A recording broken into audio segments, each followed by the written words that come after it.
Now it begins. For real. Good evening and welcome to the first lesson of Outsmarting Anti-Semitism. Thank you all for joining us. And we always have to give a yasher koach, in addition to Chaimushka, as we just mentioned, for preparing the scrumptious food. Thank you, Chaimushka. We also have to give a thank you to our course sponsor, who really made this happen. Lakeland Metairie Funeral Home and Cemeteries, a dignity memorial provider. We thank them for their generous contribution and sponsorship towards this course. Thank you to the staff of Lakeland, Stephen Suntheimer and Billy Henry and all the staff for all that they do for our community. And thank you for your generous support to the Chabad Jewish Center. So thank you, Lakeland Metairie. So welcome to this course. It's an important course. It's an important, groundbreaking course on the most sensitive issue, an ancient, mind-boggling hatred that continues to cause Jewish people much grief and suffering. It's about time we have to have a course on this topic. Now, the idea of anti-Semitism is ancient. Since Jews were around, there was anti-Semitism. Well, so were the jokes about anti-Semitism. Because the Jewish people, that's their approach with everything with humor. For example, when Alexander, the Tsar Alexander in 1881 was assassinated, his entourage was blown up, I think, by a bomb, and he was killed. And one of the officers turns to a rabbi and says, "Rabbi, you, the Jews must know what's going on. Who did it? How did it happen?" The rabbi says, "Listen, I know what's going to happen. The Russians are going to blame the Jews and the milkmen." So the officer says, "Why the milkmen?" And the rabbi replies, "Why the Jews?" Or you have Moshe and Esther, newlywed. They were just married. It's a year after the marriage, and she's expecting a baby. And these are observant Jews, Shabbos observers, and they don't drive on Shabbos. However, we know that when we have a baby or anytime there's a medical emergency, if you have to go to the hospital, you got to call a doctor, you got to take care of your health. Me and Chaimushka experienced this 2 out of our 6 kids. We went to the hospital on Shabbos. And so they call a taxi and they want to minimize any type of Shabbos violation. So they asked the dispatcher, "Please send a non-Jewish driver." Okay, the driver shows up. They get into the car and they hear the dispatcher ask the driver, "So, did you pick up those 2 anti-Semites?"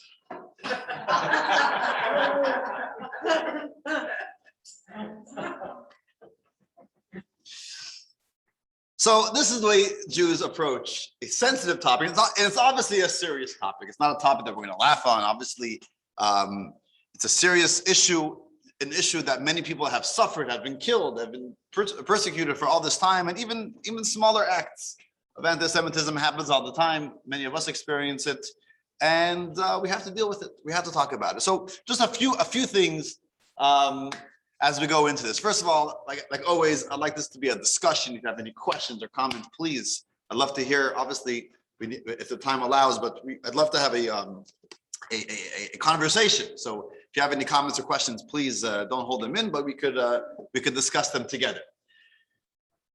The idea, the concept, the phenomenon of anti-Semitism has been here since the Jewish people have existed.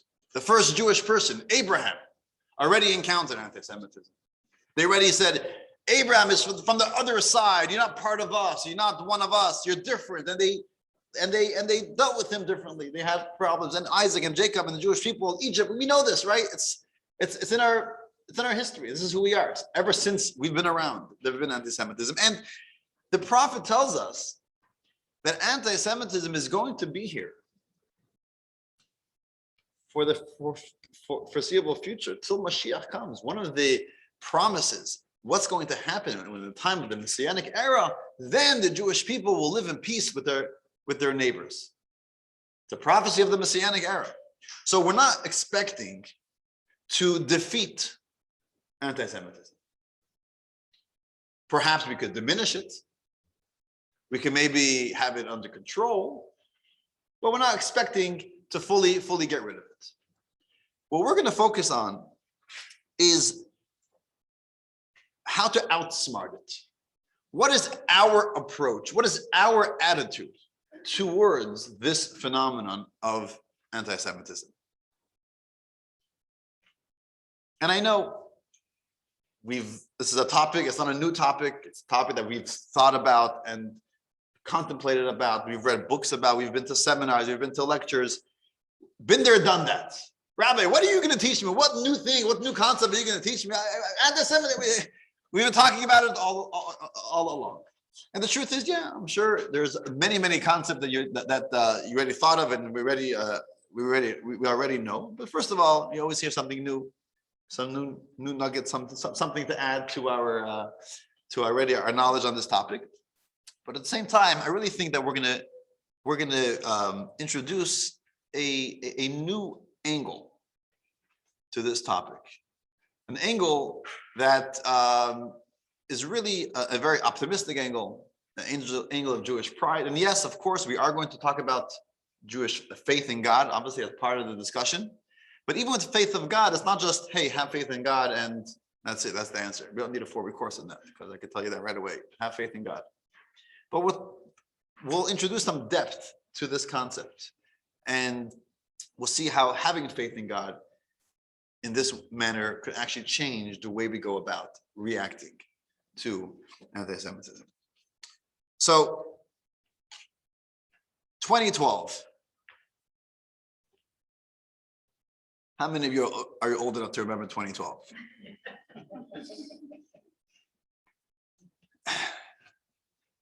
Chamushka and I moved to Metairie 10 years ago, September 2011. And when I just moved here, I was like they say, I was green. I was new to this concept, to teach classes, to meet people. I was very, very shy and still a little shy. And I started giving classes about 6 months after I moved here. And Rabbi Nemes was the first one, the one who was giving the more formal JLI classes. And then in 2012, there was an opportunity for me to give a class. It was my first JLI class. What was the name of the class? Being a Jew in the Free World. I don't know if any of you here have been to that class. It was a phenomenal 6-week course. Being a Jew in the free world, talking about the original Jews coming to America and some of the struggles that they had and kind of studying it and lesson that we can learn for today. It was interesting, historic and powerful messages for Jews in America. One of the classes was a class on anti-Semitism. And I remember that class. The tone of the class was anti-Semitism is something that the Jewish people experienced in the past. And yes, there are still incidents today, but today, thank God, we're living in a place and a time where it's not something which is the front and center. It's something that we know it happens every once in a while. There's an incident, maybe in Israel or certain European countries, but here in the States, it's not something that we're dealing with on a daily basis. But unfortunately, I think it's safe to say that over the last 10 years, there's been a major uptick in anti-Semitic incidents throughout the world, in Europe and also in the States. Now, we're not going to focus on all the data, but I think it's important just to know the reality. We can't bury our heads in sand. We have to know what is the reality. So we are going to start. If you open your books to page 3, and by the way, these are beautiful new books. They're colored, many different diagrams and many different graphs. It's a beautiful book for those who are just coming for the first class and are not planning to continue. Please enjoy the book, but be careful maybe not to write in it if you're not going to continue for the course. If you're planning on signing up for the rest of the course, which I highly recommend that you do, then of course have at it. You can scribble all over your book and write your notes, etc. We also have extra copies for those who don't have a book. We have some extra copies of lesson 1. Okay, so figure 1.1 and figure 1.2, just to kind of go over it quickly, the campaign against anti-Semitism in Britain has conducted an annual research into the prevalence of anti-Semitism in Britain. And in 2019, they found that a very high percentage of Jews in Great Britain either want to leave the country because of anti-Semitism, or they don't feel comfortable living as a Jew in the open because of anti-Semitism. And that is a great rise from previous years. Anti-Semitism in the United States, you see on page 5, 1.3. You see that just from 2019, this is from the ADL, anti-Semitic incidents in 2009, just over 1,200. 10 years later, 2019, we're talking about over 2,100. So we see that there definitely is an uptick. I'm not an expert in reading data, but this is what the ADL teaches us. This is what they tell us. We know some of the big stories that happened recently. Just last week, we celebrated the Yahrzeit, the day of passing of 11 Jews who were murdered. They were shot dead in a synagogue in Pittsburgh, the Tree of Life. Third Yahrzeit was just the last week. A few months later, we know the shooting that happened in Chabad of Poway in California, where they shot and killed a woman, and the rabbi lost his finger, and one or two other congregants were wounded. We know locally, the North Shore had an incident a number of years ago where someone sprayed anti-Semitic graffiti on the North Shore congregation, the synagogue. And there are smaller incidents. Just the other day, my brother-in-law was driving down the street on Bonneville, and he saw a swastika painted on something. Right? These things happen. It's around. It's real. So, what do we do with all this? What do we do with all this? So, it's important to note that although we're giving a course on anti-Semitism, the goal over here is not to be bogged down by the data and by the negativity of it and feel like, wow, this is terrible. This is awful. And even more so, we all know how it's important to remember what happened to us, whether it was the Holocaust, never again, right? And we should fight, and we should lobby, and we should do whatever we could do.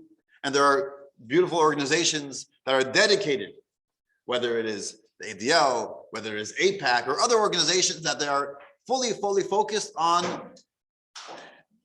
garnering support for Jewish causes, for Jewish people, for Israel.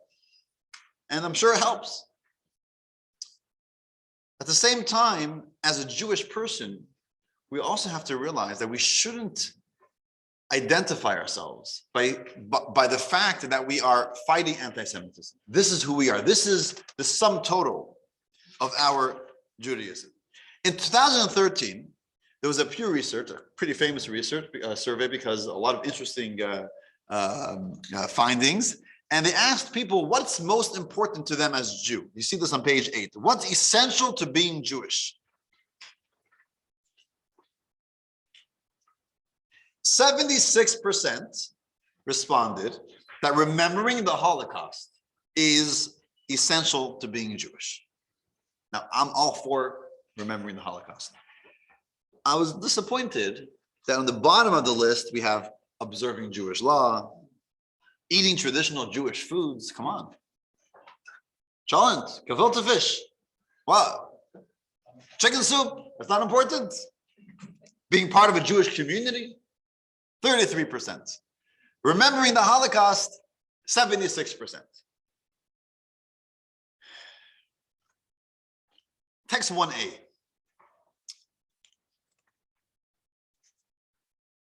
From Deborah Lipstadt, who wrote a book on anti-Semitism, and she dedicated her life to really to study and to kind of analyze this phenomenon of anti-Semitism. On page 9. Most Jews will immediately step forward when Jews anywhere are being attacked by anti-Semites. This is, of course, as it should be. What is regrettable, however, is that for some Jews, the fight against anti-Semitism becomes the sum total of their Jewish identity. Recently, a most respected Jewish communal leader lamented to me that he regretted not having educated his children about Jewish traditions and culture. He was, however, very proud of the fact that he had embedded within them a total intolerance for anti-Semitism. His kids were prepared to be at the barricades to do battle against this hatred, and many others as well. His comment made me sad. Anti-Semitism has become the drummer to which the family's Jewish identity marches. Here's a pretty interesting line. They know of Jew as object, not as subject. In other words, what is done to Jews becomes far more significant than what Jews do. This well-intentioned Jewish father has deprived his children of a rich and multifaceted legacy. They have been taught to see themselves mainly as perennial victims. They cede to the oppressor control over one's destiny. It leaves many Jews, including this man's children, aware of what to be against, but not what to be for.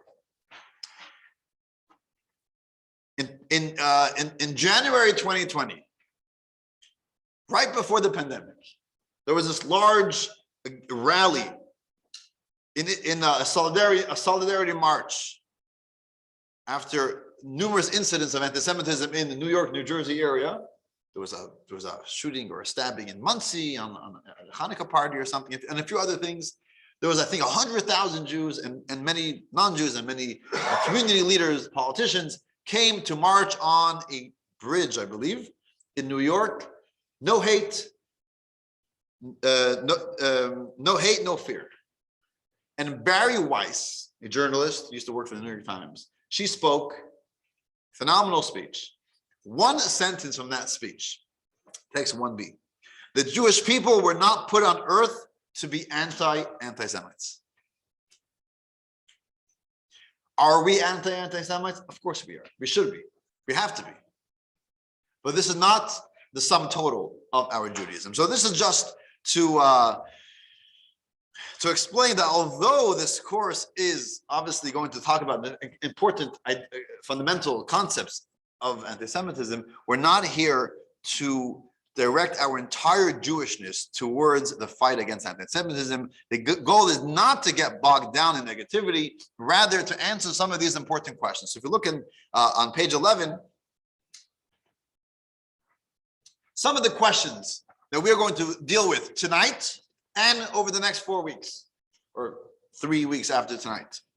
So for example, question 1, what are some tools for coping with fears triggered by anti-Semitism?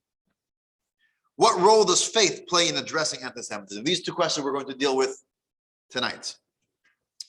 What are the best strategies to reduce anti-Semitism? We'll discuss this next week, some strategies. What are the root causes of anti-Semitism? How does identifying these factors impact our efforts to prevent the hatred? Also, we'll discuss question 3 and 4 in lesson 2. How can we counter Israel-focused anti-Semitism? And how can we determine when criticism of Israel is anti-Semitic? Every time we criticize Israel, is that Amushka and I sit around a table and I criticize Israel all the time. I hope I'm not an anti-Semite.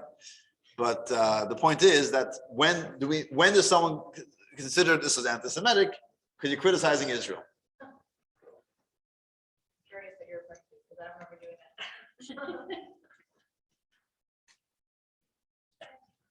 I never criticized Israel. Bibi, Bennett, this guy, that guy. You know, Israel's not perfect, right? It's, That's like saying you criticize America because you criticize the politics. That we'll discuss Israel bias in lesson 3. How can we forestall well-meaning Jewish youth from unwittingly lending their voices to anti-Semitic agendas? A very important discussion that also will be discussed in lesson 3. What's the best strategy for dealing with public figures who take an unfavorable position towards us? Also to be discussed in lesson 4. So these are the questions that we're going to discuss. These are important questions. Important questions. Tonight, what we're going to focus on is our internal attitude to the phenomenon of anti-Semitism. Before we get to strategies, before we get to Israel bias and all that, we have to have the proper attitude. If we don't have the proper attitude, we can't deal with the rest of with the other issues. So what is, from a Jewish perspective, what has worked in the past? My grandfather, as I'm sure many of your grandparents or great-grandparents who were in Europe, who encountered and experienced openly anti-Semitic acts even from the government and from neighbors and friends. My grandfather lived in Russia, and he was a religious Jew. And his parents wanted to send him to a yeshiva, a Jewish school. But in communist Russia, it wasn't allowed. He had to go to the communist school. So they were hiding him in basements and cellars. He was getting together with some other Jewish kids, and they were learning a few weeks over here, and then they got wind of their hiding place, so they had to move to a different town. They moved a few months over here, then a few months. And eventually, he was caught. He was arrested. He was put in prison. They sent him to an orphanage. He escaped, and he continued. What got them going? What worked for them? What worked for our ancestors, for the generations and generations in the past who continued their Judaism? And thanks to them, we are here today. What worked for them? And we'll see, perhaps it may work for us as well. So what was their attitude to this all?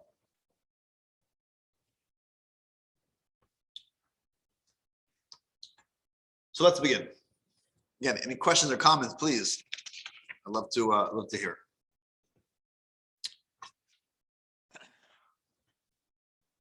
So we'll start with an attitude which is a natural response internally to anti-Semitism. Is what?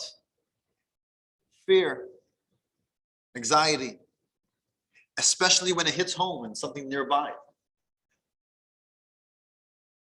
When you know the people involved, or if it happened to you. Yeah, I'm a proud Jew and I'm confident. At the end of the day, we have some fear, we have some anxiety. It's never comfortable.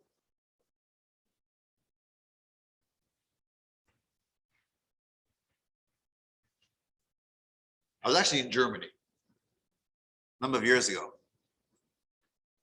And just being in Germany already kind of, that itself rubbed me the wrong way. But I was there for a few weeks, meeting other Jews there. Someone walked by. I was just standing in the corner, waiting for the lights. And he clears his throat and spits right in front of me. Now I kind of smirked because it was actually pretty comical. Okay, Shalom Aleichem, how are you?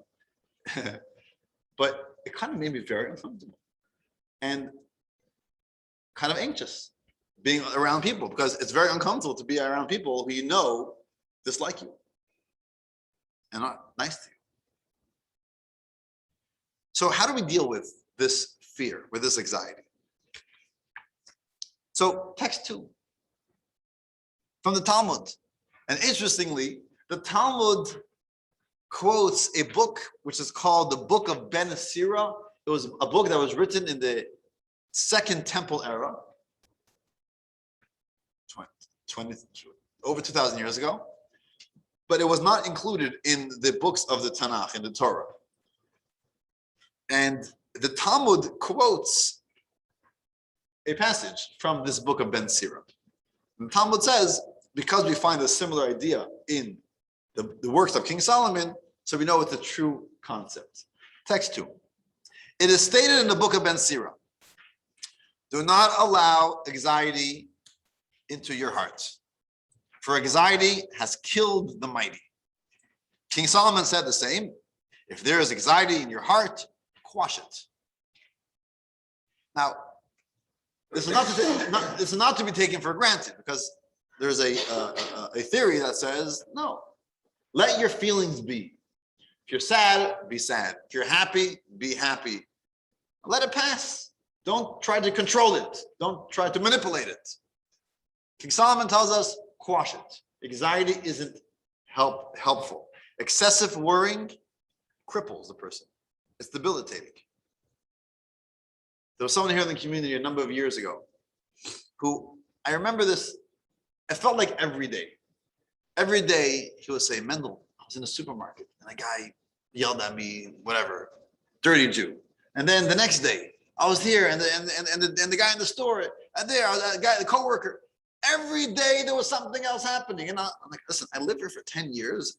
I don't know. I know this anti-Semitic act, but every day, wherever you're going. I mean, like the idea is someone who is extremely anxious about something will see this in everything. The other day, I was driving down the I-10. I was speeding. I got a ticket. I turned to Chaim Moshe and said, "What an anti-Semite." Of course not. The point is that if this is the way we're wired, we're going to see this in everything. It's unhealthy. And what does it say to our youth? Where they always feel the negativity, they always feel like it's scary, it's fearful. It's not healthy. It's definitely not healthy. So how do we deal with this fear and this anxiety that one may have?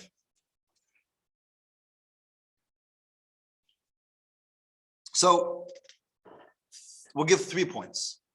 3 points, three ideas to think about that could maybe lower our anxiety level.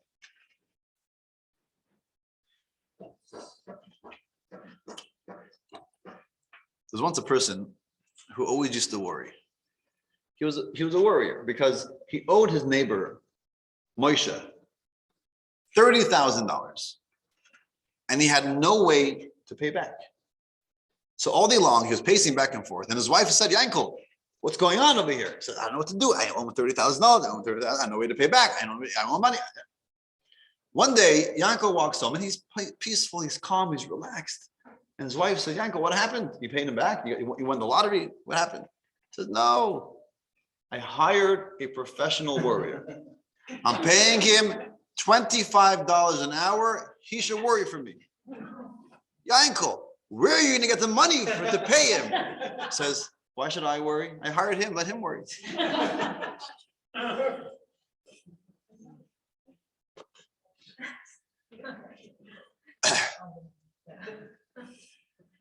So what's the deal with worrying? What's the deal with anxiety? So point number 1, something to think about. We are all sitting here, 2021, sitting in a synagogue, sitting Jewish people together, studying Torah. It's a beautiful thing. 1,000 years ago, 2,000 years ago, no one predicted this. It makes zero sense.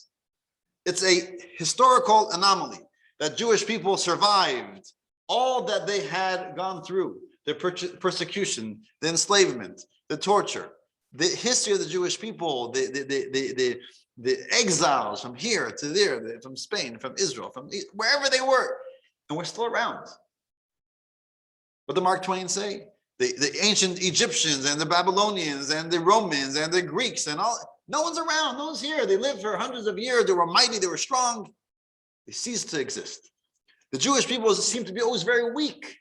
They were scattered and they never had their own, in Israel they did, but since 2,000 years, they had no army, nothing, right? And we're still around, we're still here.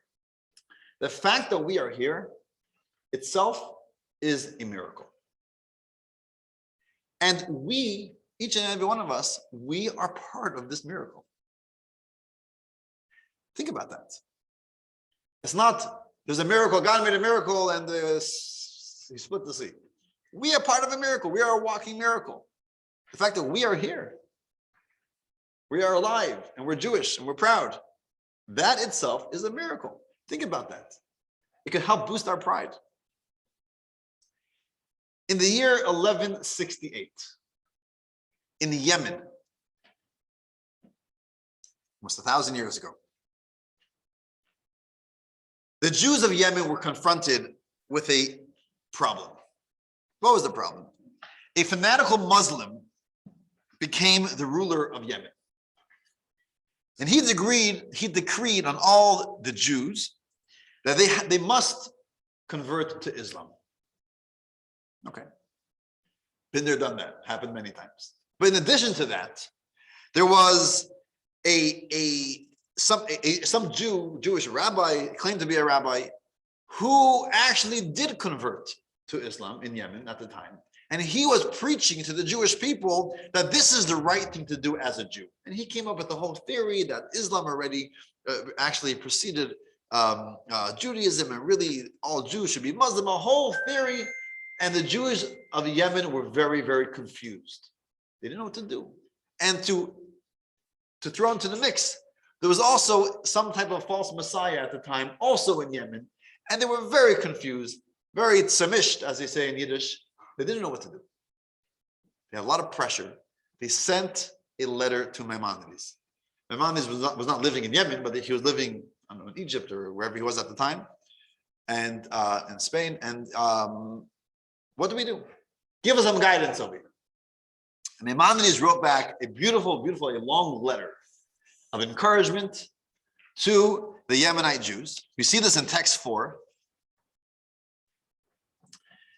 And he gives an interesting explanation to what it says that the Jewish people were blessed, that we will be like the dust of the earth. I want to read this inside, at least the first paragraph of text 4 on page 15.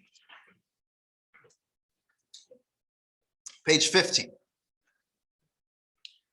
God assured our father Jacob early on that although the nations would enslave his descendants, treat them cruelly, and subjugate them, his children would survive and endure, whereas those who enslaved them would eventually disappear.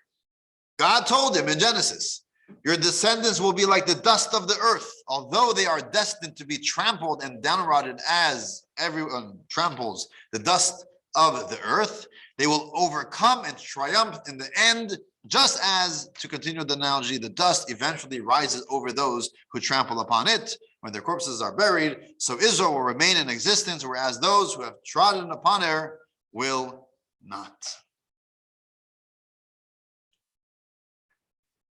This is what Maimonides is writing to them. Don't worry. You're part of this miracle. You've been part of this blessing. Judaism will survive. You will survive. Stand strong. And eventually that gave them the confidence to stand up to this leader, and they did not give in to the conversion. And luckily things changed over there, and they were able to remain Jewish people. So that's one thing to think of. Yes, there was anti-Semitism for thousands of years, but Jewish people are still here, and we will be here, just as God is eternal, so too are the Jewish people eternal. So we think about this, we can minimize our anxiety. That's point number 1. Point number 2, something else to think about. And this is going back to the data. And I don't love the data, because data could be seen in so many different angles, in so many different ways, but data is data. So we mentioned data earlier from the ADL and from others, that there's an uptick. But the truth be told, if you look at the entire picture, if you look at the full story, we see that historically, we are actually in a much better place in regards to anti-Semitism. So for example, 100 years ago, 200 years ago, most Jewish people were living in a place where the government, there was systemic anti-Semitism. In Europe, any country, and even in America. Today, we don't have that. In addition to that, the ADL had a study in 1964, and then recently as well. You see this on page 18, where they had stereotypes about Jews, index questions.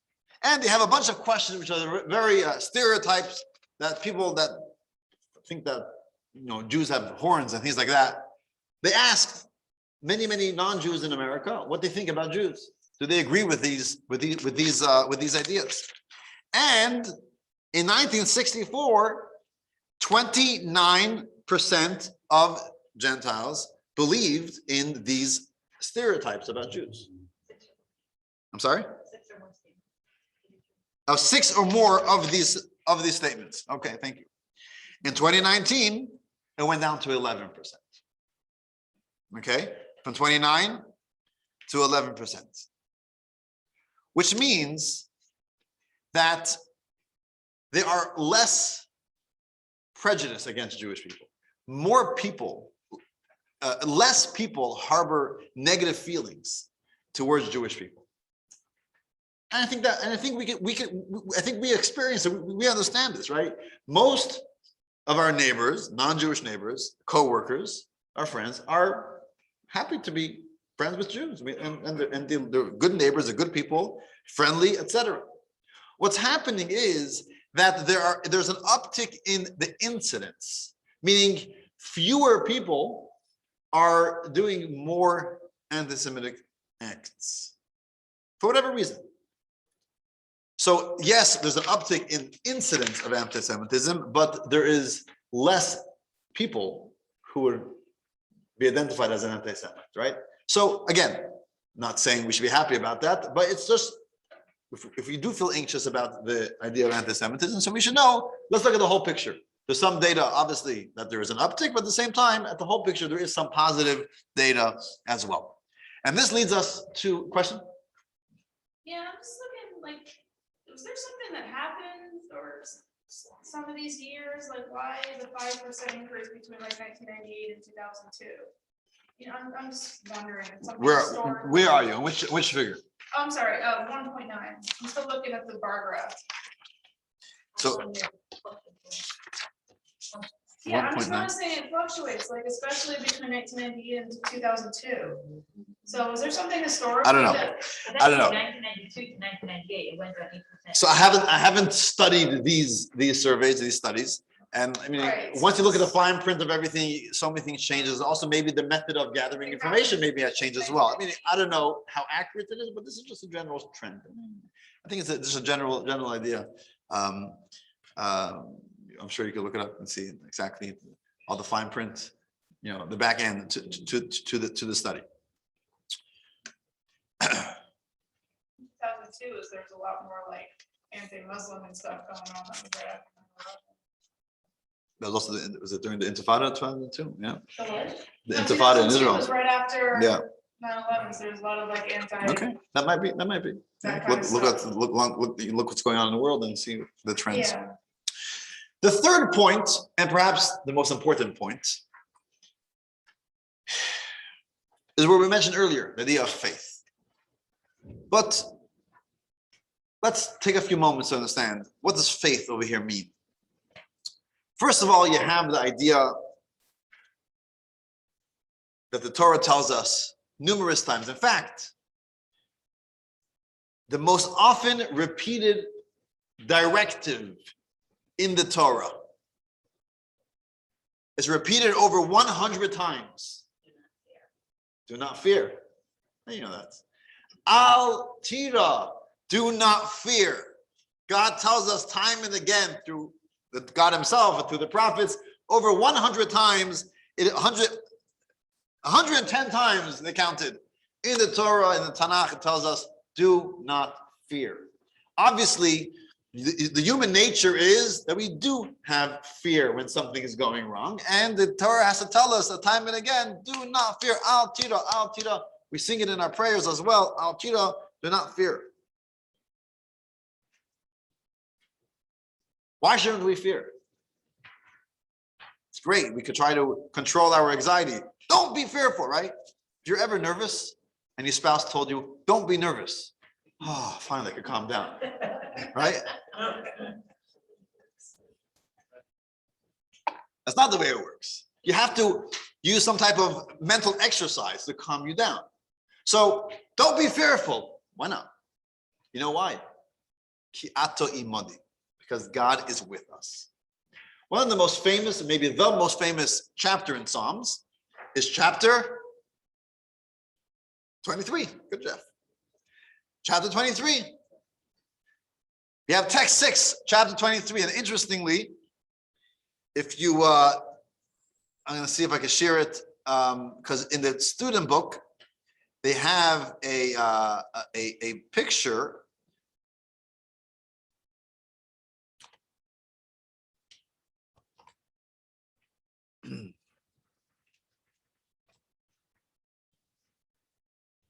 Page 21.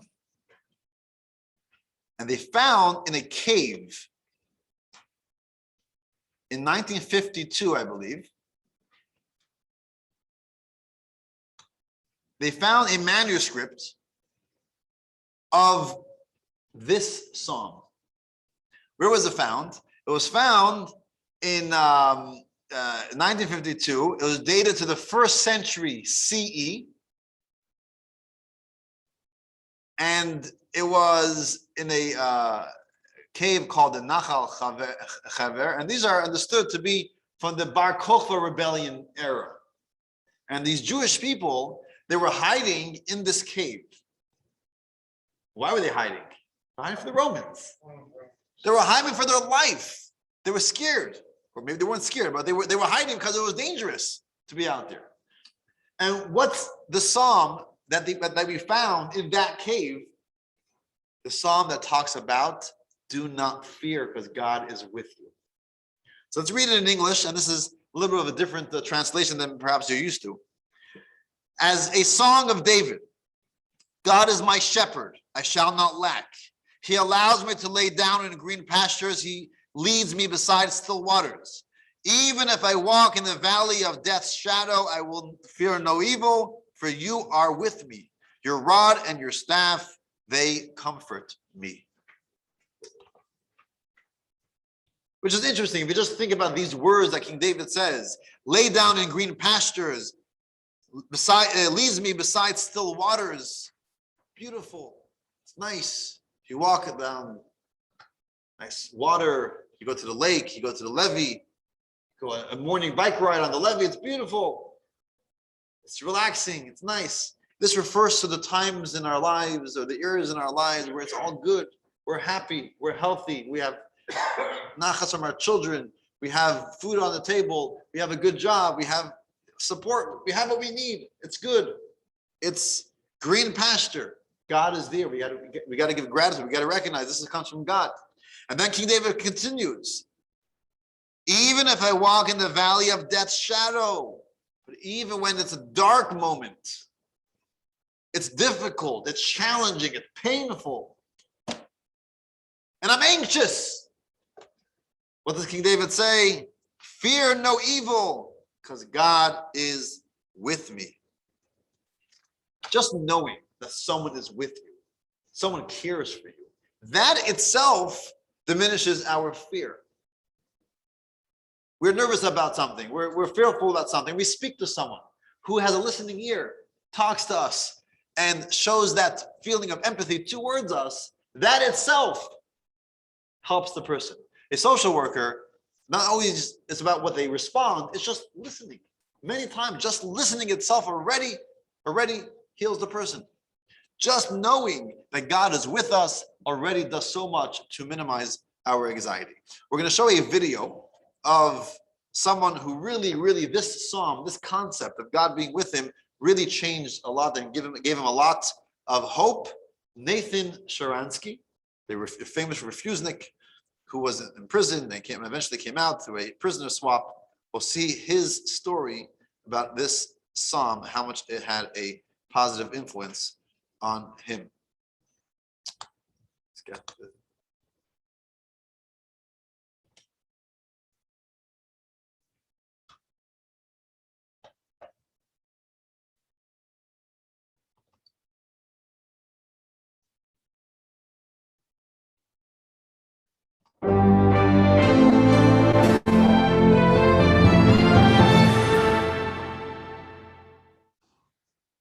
In January 1948, in the dark hours of the Soviet Union, a child was born in Stalino who was destined to symbolize mighty struggles. A bitter, global struggle between the bald eagle and the brown bear in the throes of their Cold War. A lopsided struggle between terrifying tyranny and human rights, between brutally enforced atheism and the free soul of a believer, between monstrous anti-Semitism and a proud Jew, and between the temptation to collapse and the superhuman will to survive.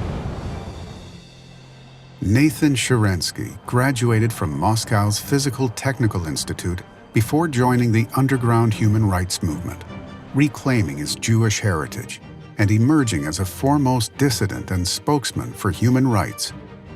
In 1973, Nathan took the calculated risk of applying for an exit visa to Israel. He was denied and rose to the forefront of Jewish refusnik activities.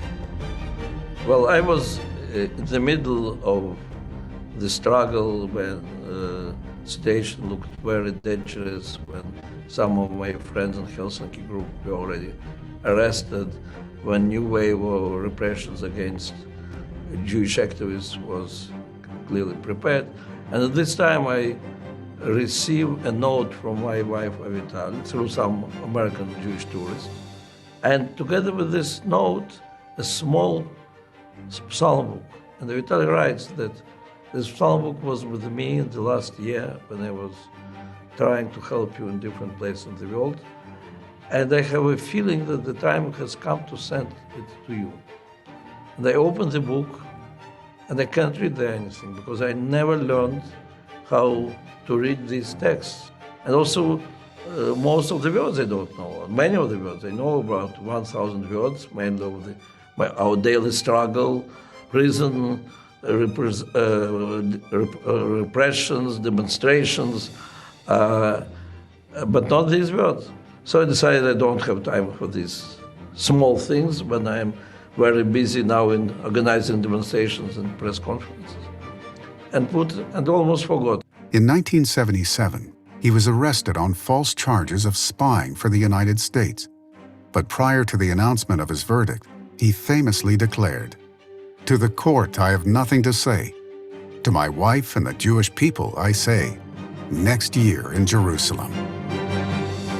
Sentenced to 13 years imprisonment, he spent the next 16 months some 1,600 miles away from Jerusalem, in Moscow's Lefortovo prison, often in solitary confinement and in a special torture cell, before being transferred to a Siberian labor camp. They bring me the list of things that they confiscated, and there is mentioned this small black book, not in Russian, and I understand that they are talking about this psalm book which was sent to by Avital, and then I remember this note which is sent. And I demand that they'll give it to me, and it was a long struggle. 3 years after I was arrested, they returned this book to me, together with the telegram from my mother that my father passed away. And it's, of course, it's difficult when, it's always difficult, but when you cannot be with your family. And I decided that the only thing which I can do, I will be reading this psalm book until I understand. And so I'm reading these hundreds of thousands of words where I cannot understand where the sentence begins and ends, and cannot understand more than half of the words. And then simply comparing between different places of these words, I try to find out the connection between them. And it so happened that the first phrase from all these hundreds of thousands of words was a short phrase of 13 very short words, which I understood fully. That is the phrase, Gam ki elech bagay tzalamavet lo ira ra ki ata imadi. It's from the Psalm Kav Gimel, and when you'll go through the valley of shadow of death, you'll fear no evil because you are with me. And that was very powerful. It was very important for me. And each time when they were taking it from me, I was fighting and on hunger strikes, refusing to work, sometimes refusing to eat until they'll bring it to me back. He resisted and persisted with remarkable courage.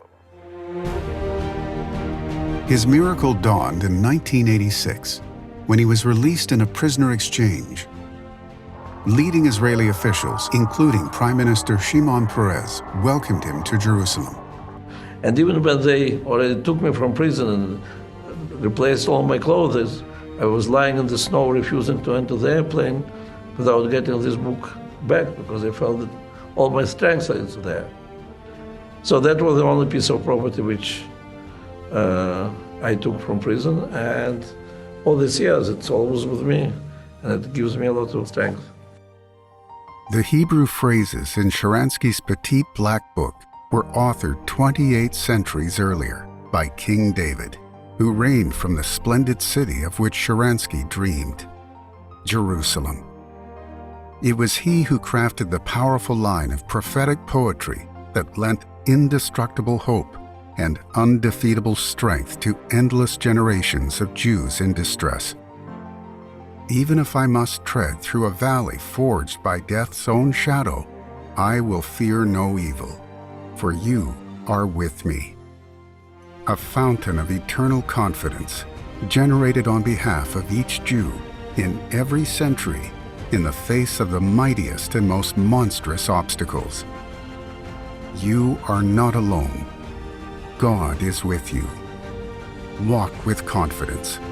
The Creator of the universe stands guard at your side.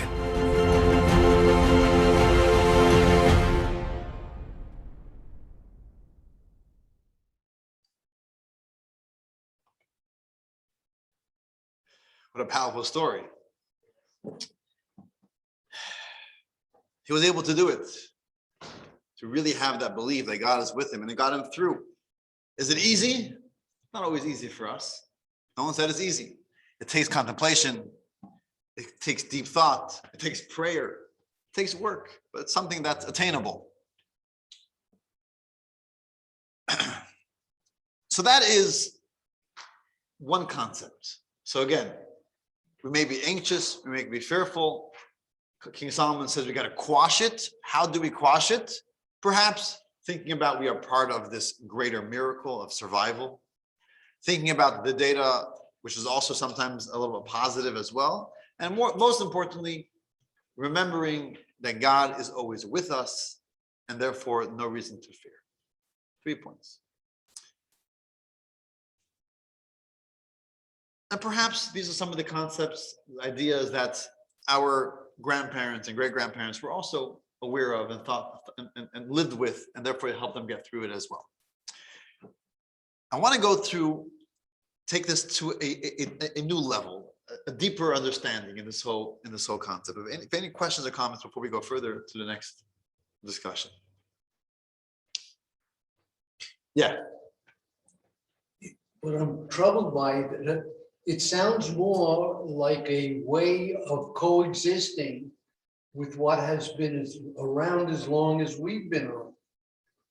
It doesn't sound like an attempt to defeat anti-Semitism, which will never happen. And what you're focusing on is a way to exist, not a way to defeat. Correct. Great point, Mike. So just to talk to that point, there are two things over here. There's one thing is, what do we do about it? How do we act? And that is something we'll touch upon soon. And we'll mainly focus on that next week, different strategies, how to react or what to do, or to be proactive perhaps, and how to try to diminish or defeat anti-Semitism. What we're saying today over here, we're focusing on the internal attitude, which means simultaneously, there's what we do about it, and then there's how we feel about it. So what I'm saying is that before we get to what do we do about it, we also have to make sure that we have the proper feelings and attitude towards it. So if someone is very fearful about this whole concept, this whole phenomenon, so then it's debilitating, and they perhaps will fail at acting properly because they're crippled, because they're so fearful. So that's why the first thing when we're talking about a 4-week course, first we got to talk about our internal attitude towards anti-Semitism. It's happening. Before what I do about it, how do I feel about it? So we tell you, don't be fearful. Why? ABC, different reasons why you should not be fearful. We're going to talk now a little bit about this concept of faith, how this also could change the way we react or the way we act and what we do towards anti-Semitism. Again, next week we'll focus more on this, on the strategies, but also let's discuss how this deep faith in God also could change the way we act. And before we get into it, there's this concept of suspend disbelief. You know what that means? You go watch a movie, you got to suspend disbelief, which means instead of always thinking about, do I believe what's going on over here? Is it a true story? Could this have happened? You know, thinking about your opinions while you're not going to enjoy the movie. Suspend disbelief. Enjoy the movie.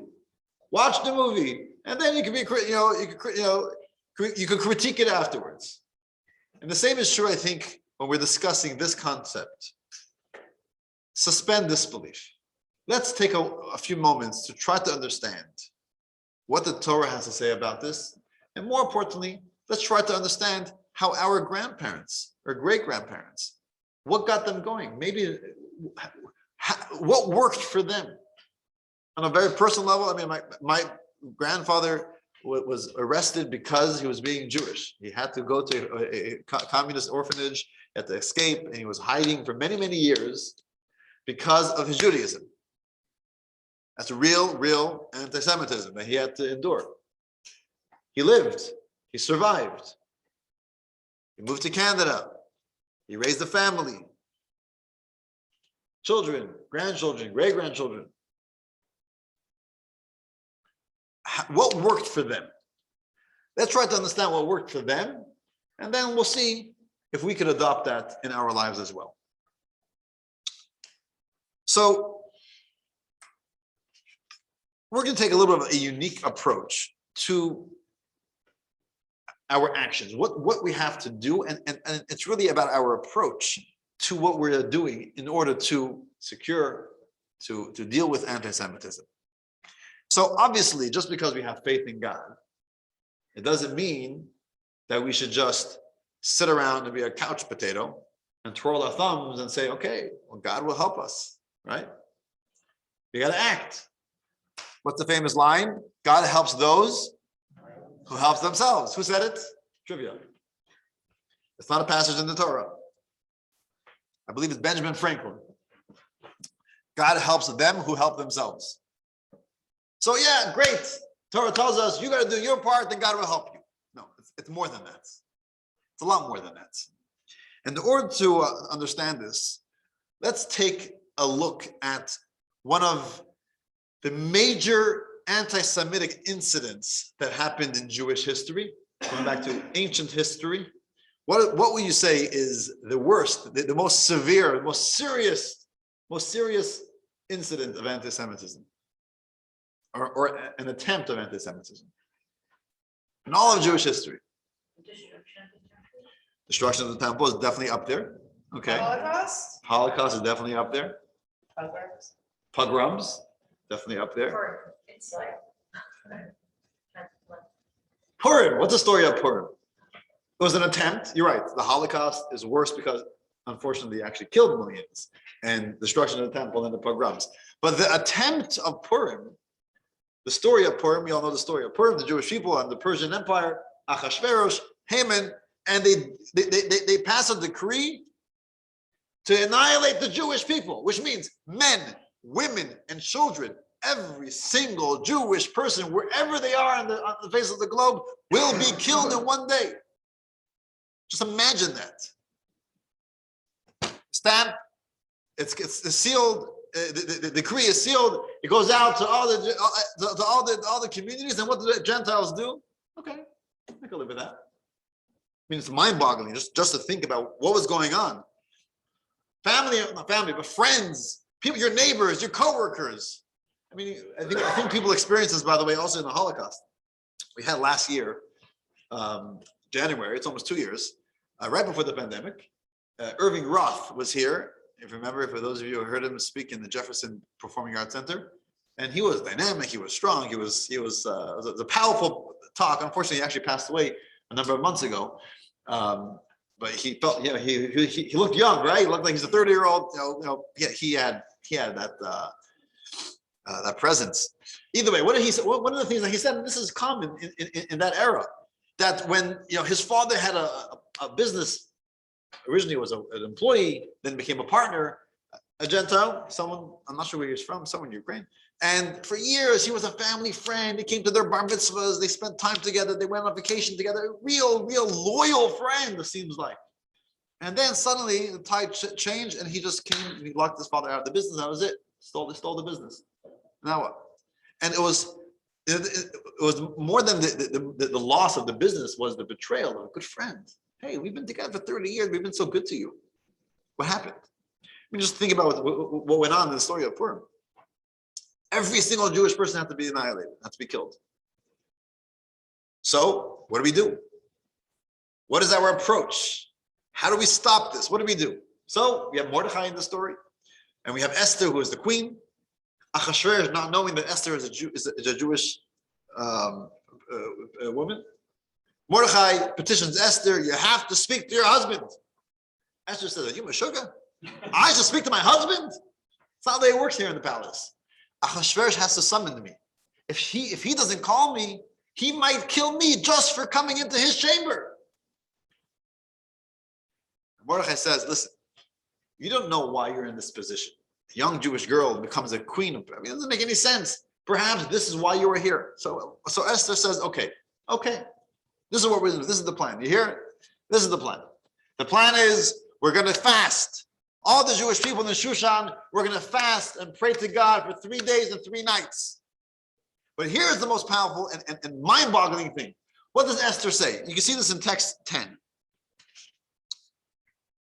Esther says, go and assemble all the Jews who live in Shushan, let them fast on my behalf, let them neither eat nor drink for 3 days, night and day. Here's the punchline. Here's the kicker. I and my maidens will fast likewise.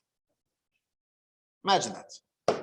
Esther is fasting now for 3 days and 3 nights before she enters the chamber of Achashverosh. Now, we know Achashverosh. We've read the story of Purim. We've dressed up. We've done the grag. We know the story. Why did Achashverosh marry Esther? Because she saw a beautiful, deep neshama within her. Because Achashverosh was a superficial person. He was attracted to her beauty, to her charm.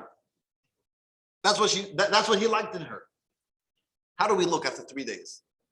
After Yom Kippur, we could barely stand. Imagine 3 days of fasting and praying, intense prayer. Can you imagine how Esther fasted? How does she look? Was she attractive? Would Achashverosh say, wow, Esther, I'm so glad you came to visit? If Esther wants to be diplomatic and speak to Achashverosh in a way where he will listen to her, knowing Achashverosh, why does she agree to fast? And it's an important question because we have to take a lesson to how to deal with our incidents. How do we go about dealing with problems and anti-Semitic issues? So in order to understand the story of Esther, I'm going to try to give you the gist of a Hasidic philosophical concept. And it's true with how to deal with security and anti-Semitism, and it's true with many areas in life as well. So bear with me for a few moments. Our relationship with God. Okay? We all know that God, we have faith, we have bitachon, we have trust, we believe in God, and we believe that God provides, God runs this world. The conventional way of understanding things is that there are two methods of the way God provides for us. Method number one is a miraculous method, one-sided, top-down method. For example, Jewish people are in the desert, they have no food. What happens? Manna falls from heaven. Was that a partnership? No partnership. It wasn't like, okay, we have a show board meeting, what are we going to do? We need a food, okay, we're going to have manna from heaven, right? It's not what happened. We understood it was a one-sided gift from God. Jewish people are in Egypt, and there's persecution, there's enslavement. Pharaoh and the Egyptians are torturing the Jewish people, they're enslaving them, work hard, and they're hitting them, and they build bricks and all these things, right? What do we do about this? Board meeting again? No. What happened? God brings 10 plagues. Was that a partnership? No, it was straight from heaven. God brought plagues and saved the Jewish people. That's one method. Method number two is a partnership. What's the partnership? It's a 50-50. God provides the means, and we take the means and we use it out. God says, okay, I'm providing security guards. You go hire them. And you make sure that they are there.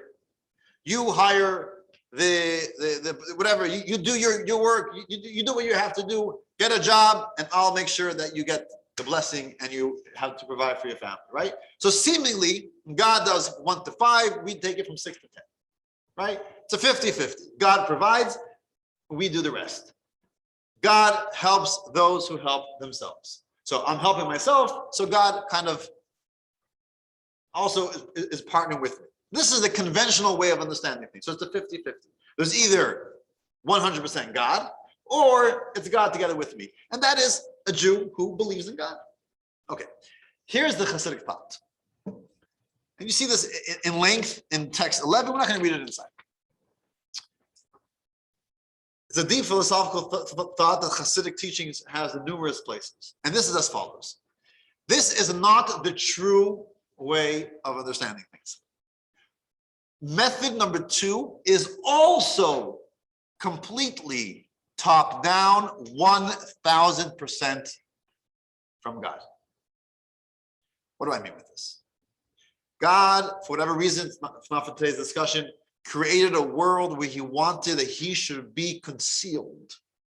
He didn't want that there should be miracles day in, day out. He didn't want we should live that there's manna from heaven every day and there's plagues for any time that something's going wrong. Someone yelled at me, free Palestine. I was actually in Philadelphia a few weeks ago. Talked to someone outside. Guy comes by on his bike. Free Palestine. Okay, great. And then what happened? Lightning came and hit them right then. He died. It didn't happen because that's not what God wants. God doesn't do these miracles. God wanted a world of concealment, which means we should work with nature, natural means. That's what God wants. So what God is doing is completely from up in heaven, but he wants that it should come through a concealment, through a disguise, and we have to provide that space for God's blessing. In the words of Hasidic philosophy, it's considered a garment. We have to create that garment that the blessing of God should be enclosed in this garment. But it's only a garment, which means it's the person that's doing everything, but a garment helps us express ourselves. We have a garment, we have clothing of a doctor, we have clothing of a lawyer, we have clothing of a gardener, we have clothing of a nurse, of a soldier, right? It expresses who we are or what we're doing at the time. So the garment helps express God's blessing in a concealed manner. Which means, if we do not provide this garment, there will be no space, there will be no vessel for God's blessing to manifest itself. So us providing that garment allows God's blessing to manifest itself. Which means, is it 50-50 or is it 100% top down? It's not 50-50. It's 100% top down. We are just providing that space. So God helps those who make as if they help themselves. Because ultimately, it's God who is helping us. In other words, there's a threat. We have to hire a security guard. What is protecting the synagogue? The security guard? Has there ever been a case where there was a security guard and the security guard was not able to protect the synagogue? I'm sure many times. It's God's blessing, God's will, that this particular synagogue should be protected. But God doesn't want that when this evil anti-Semite is coming to shoot up a synagogue, that he should be struck by a lightning. God wants us to take natural measures to secure the place. So God says, I'm willing to give my protection, but I need you to make that space that it should be concealed in a natural measure. And this is what Esther recognized. Esther recognized that the Jewish people are in danger. There's annihilation, a decree of annihilation. And what is the way to go about it? Of course, diplomacy. But diplomacy is a garment. Because God wants us to take natural measures. We can't just sit on the couch and wait and say, God, protect us. God wants us that we should take and follow the professionals and whatever has to be done. But this is all just creating a space for God's blessing to be a blessing in disguise. And therefore, Esther in this situation felt, for whatever reason, that she has to pray to God, she has to fast, because she has to work on the source of the salvation. Which means, in other words, when we are dealing with an issue, the conventional wisdom is that there are two paths, and both very important. There is the spiritual, and then there's the physical. So we have to do the physical, we got to do whatever has to be done. And also as Jews, we have to also speak to God as well. That's the conventional wisdom. This is what we say, have faith in God, great. What we're saying now, take this a step further. It's not one practical and one's spiritual. They're both practical.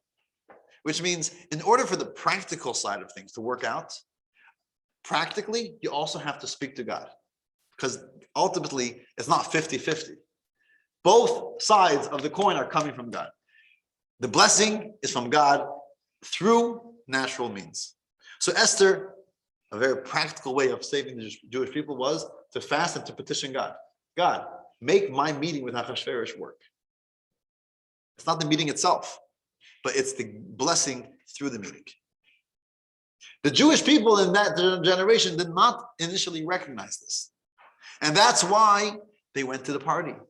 Many Jews ate non-kosher because they felt, Ahasuerus is inviting us to the party. Wow, we've made it. This is our security.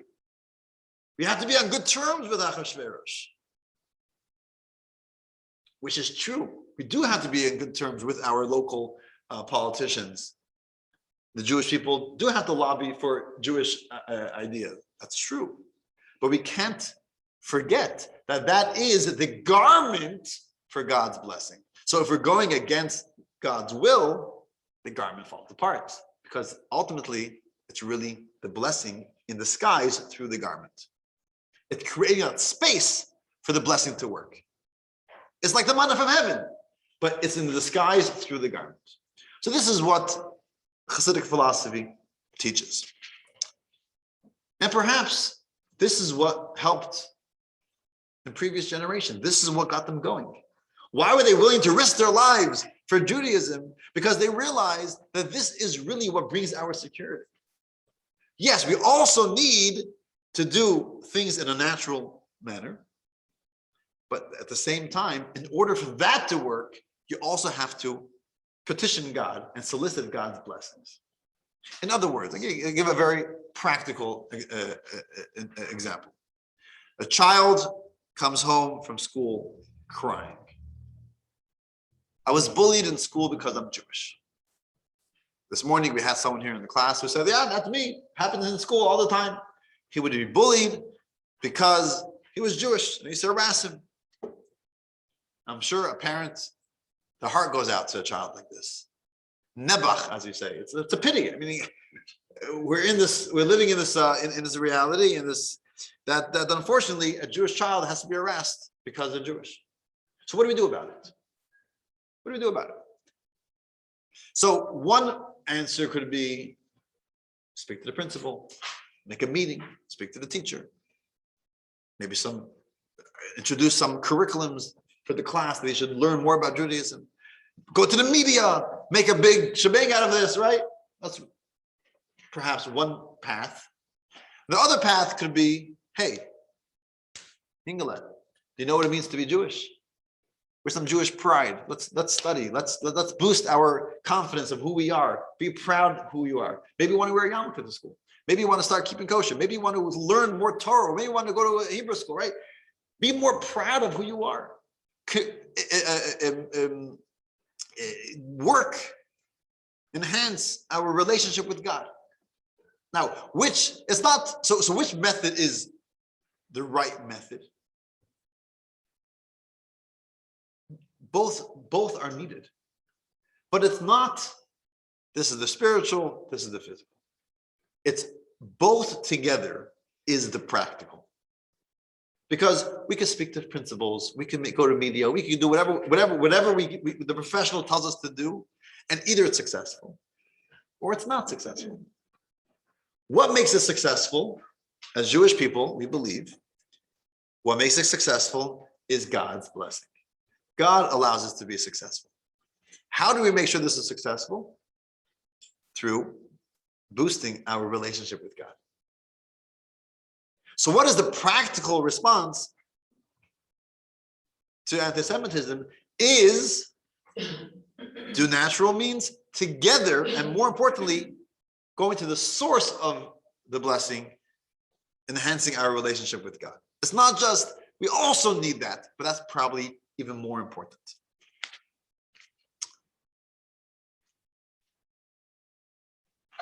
I want to conclude with a story that happened in 1990. In New York, in Crown Heights, the address is, what's the address in Crown Heights? 770 Eastern Parkway, thank you. By the way, I think recently they said that that's the most famous address in the United States. Even more than 1600 Pennsylvania Avenue. I think it's either it's up there or it's even more famous than 1600. South Forward had a, they did that, they had a workshop or something online with them. So 1990, 770, a call comes into the secretary, Rabbi Klein. This was from Yitzhak Shamir, I believe it was president, it was prime minister at the time. One of his officers calls 770 a notice that they just got word that the PLO are planning imminent attacks on various synagogues and Jewish institutions in the United States. I believe including 770 was one of those addresses.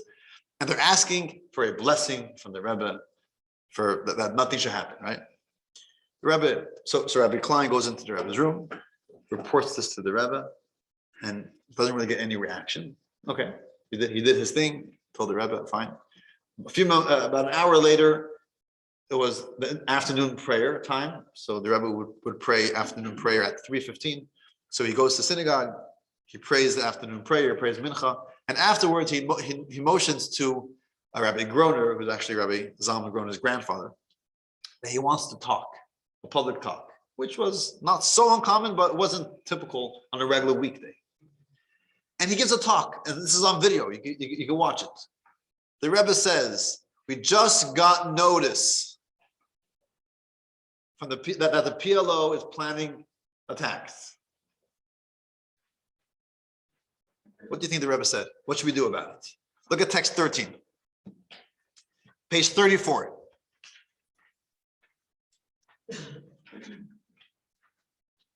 Text 13.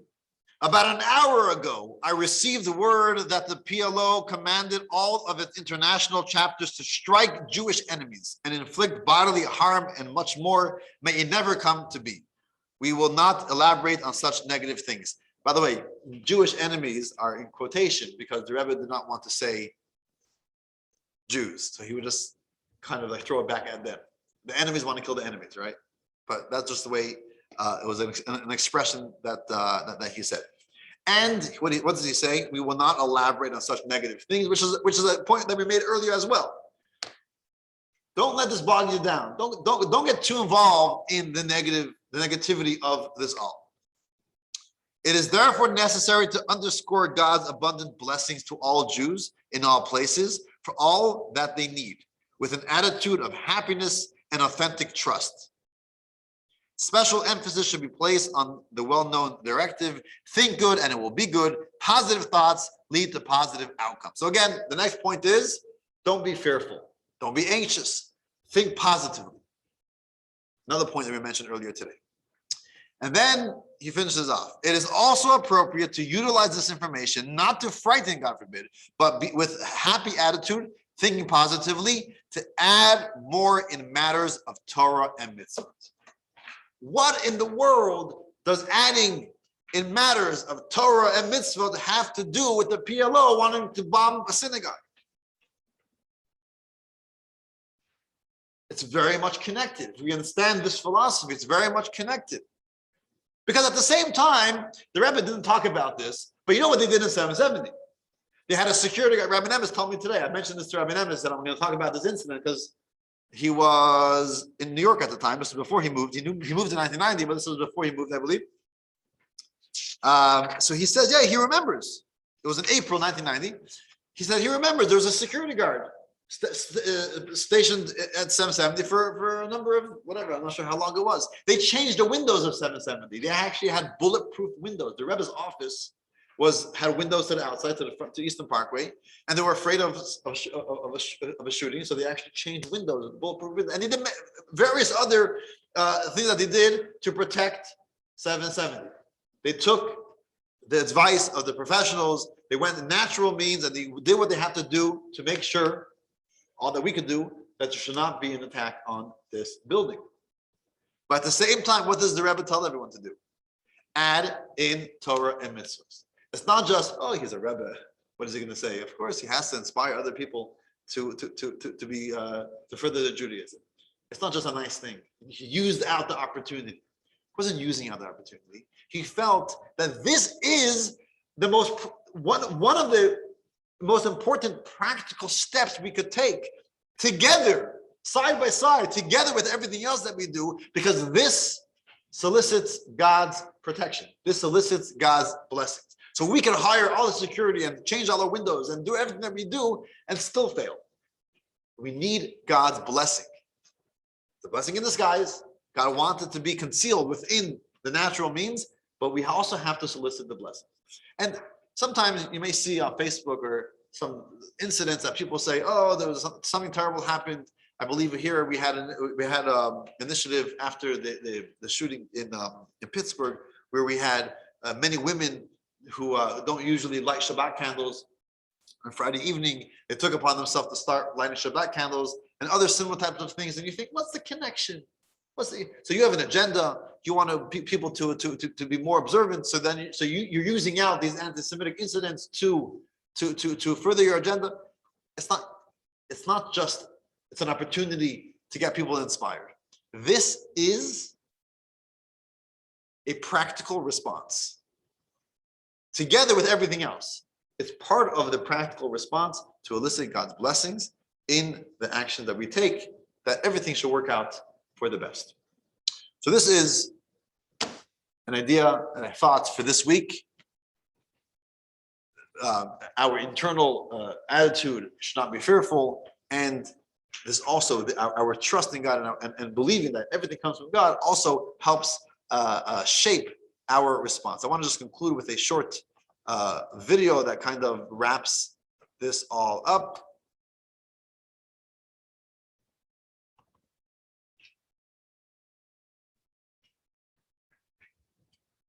Lesson 1. The Eternal People. 1. Worrying creates dejection and ineptitude. To address an issue effectively, we need to reduce the anxiety associated with it. 2. The Jewish people are an eternal people. History has shown that despite the pain and suffering that we have endured, the Jews and Judaism always survive and thrive. Recognizing this is an important step toward feeling optimistic about our people and about our future. 3. To be realistic means to not lose sight of the fact that we are living in one of the best eras for Jews, and that we should be thankful for that. For the first time in millennia, the vast majority of Jews do not live under regimes that persecute Jews. And in some countries, while individual acts of anti-Semitism have risen, the data also show that fewer people overall harbor anti-Semitic sentiments than previously. 4. The ultimate Jewish answer to anxiety is bitachon. We are empowered to ingrain in our minds a trusting attitude, feeling that God is going to take care of us and that He will be with us even when we pass through dark times.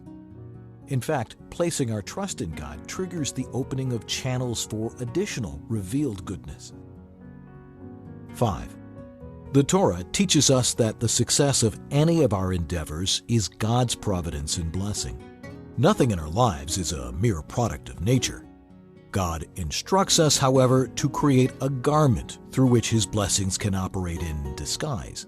Hence, we must take all the natural steps, whether to earn a livelihood or to protect ourselves from anti-Semites. But the blessing is entirely God's doing. 6. Accordingly, our efforts to engage in the logical methods of protecting ourselves are inseparable from our efforts to secure God's protection. In the Purim story, Queen Esther recognized this, and she therefore prioritized being worthy of God's protection over being attractive to Achashverosh.